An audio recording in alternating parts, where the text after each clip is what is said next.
शिवनाथ एक छोटे से गांव का निवासी था।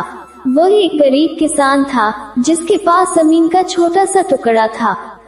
उसके पास कोई बड़ी जमीन या साधन नहीं थे जिससे वह बड़े पैमाने पर खेती कर सके। उसके परिवार में उसकी पत्नी, 2 बेटे और 1 बेटी थे। सबकी जिम्मेदारी शिवनाथ के कंधों पर थी। गांव में हर किसान की तरह शिवनाथ की भी स्थिति कठिन थी। जमीन छोटी थी, साधन कम थे और फसल की उपज का सही दाम कभी नहीं मिल पाता था। एक साल शिवनाथ ने सोचा कि इस बार वह धान या गेहूं की बजाय गोभी की खेती करेगा। उसने सुना था कि बाजार में गोभी की मांग अच्छी थी और इससे उसे थोड़ी राहत मिल सकती थी। शिवनाथ ने अपनी पूरी जमा पूंजी गोभी के बीज, खाद और पानी की व्यवस्था में लगा दी। उसने अपने बच्चों को समझाया कि इस बार अगर फसल अच्छी हुई तो उनकी आर्थिक स्थिति कुछ हद तक सुधर सकती है।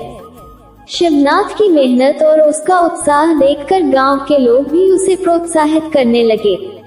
लेकिन गांव के ही कुछ लोग उसे ये कहने लगे कि गोभी की खेती जोखिम भरी है। बाजार में इसका दाम कभी ऊपर जाता है तो कभी गिर जाता है। लेकिन शिवनाथ ने अपने मन में ठान लिया था कि वह इस बार किस्मत को आजमाएगा।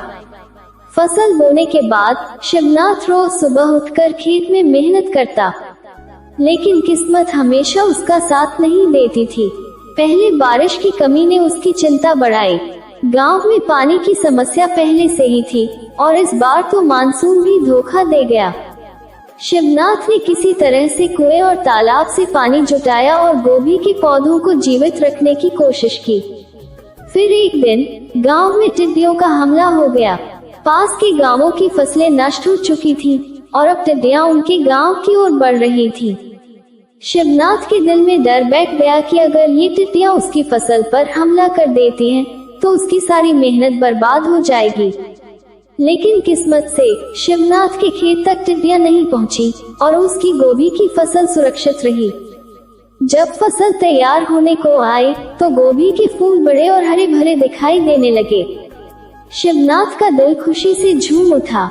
उसे लगने लगा था कि इस बार उसकी मेहनत रंग लाएगी। उसने गांव के बाजार में पता किया तो पता चला कि गोभी के दाम ठीक ठाक थे। उसने अपने परिवार से कहा कि अब वह शहर जाकर फसल बेचेगा ताकि उसे अच्छा मुनाफा मिल सके। शिवनाथ अपनी गोभी की फसल को बैलगाड़ी में लादकर शहर के बाजार की ओर चल पड़ा। रास्ता लंबा और कठिन था, लेकिन उसकी आंखों में अपने परिवार के लिए एक बेहतर भविष्य की उम्मीद थी। शहर पहुंचने पर उसे बाजार की बड़ी मंडी में अपनी जगह मिली, लेकिन वहां के दलालों ने उसकी स्थिति का फायदा उठाने की कोशिश की। उन्होंने उसे बहुत कम दाम पर गोभी बेचने की पेशकश की। शिवनाथ के पास और कोई चारा नहीं था, क्योंकि उसकी गोभी जल्दी खराब हो सकती थी और उसके पास उन्हें घर वापस ले जाने का साधन भी नहीं था। शिवनाथ ने दिल पर पत्थर रखकर अपनी फसल बेच दी, लेकिन उसे उतना मुनाफा नहीं मिला जितनी उसने उम्मीद की थी। वह उदास होकर गांव लौट आया। गांव लौटकर शिवनाथ बहुत निराश था। उसके सपने टूट चुके थे, लेकिन उसने हार नहीं मानी। उसने अपने परिवार को समझाया कि यह केवल एक असफलता थी, लेकिन वह फिर से मेहनत करेगा। इस बार उसने गांव के और किसानों के साथ मिलकर एक सहकारी समिति बनाने का विचार किया, ताकि वे दलालों के हाथों शोषित न हो और सीधे बाजार में जाकर अपनी फसल बेच सकें। सहकारी समिति बनने के बाद गांव के किसान एकजुट हो गए। उन्होंने अपनी फसलों को मिलाकर एक साथ बेचना शुरू किया। इससे उन्हें बाजार में बेहतर दाम मिलने लगे। धीरे धीरे शिवनाथ और गांव के बाकी किसानों की स्थिति में सुधार आने लगा। शिवनाथ की गोभी की फसल उस साल चाहे उतना मुनाफा न दे पाई हो, लेकिन उसने उसे एक महत्वपूर्ण सबक सिखाया, एकता और संगठित प्रयासों की शक्ति। उसने अपने बच्चों को पढ़ने भेजा और कुछ सालों में गांव की स्थिति भी बदल गई। शिवनाथ अब भी खेत में मेहनत करता है, लेकिन अब वह अकेला नहीं है, उसके साथ पूरा गांव है।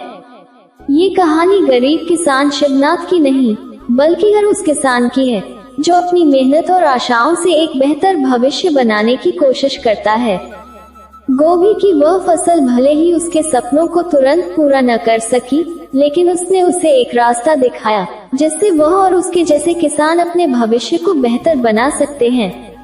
मित्रों, इस कहानी में इतना ही। फिर मिलेंगे अगले वीडियो में। तब तक के लिए आप स्वस्थ एवं मस्त रहिए। और हाँ, मेरे चैनल पारुल धर्म स्टोरी को लाइक और सब्सक्राइब जरूर कर लें, जिससे आपको ऐसी ही ज्ञानवर्धक कहानियों का आनंद मिलता रहे।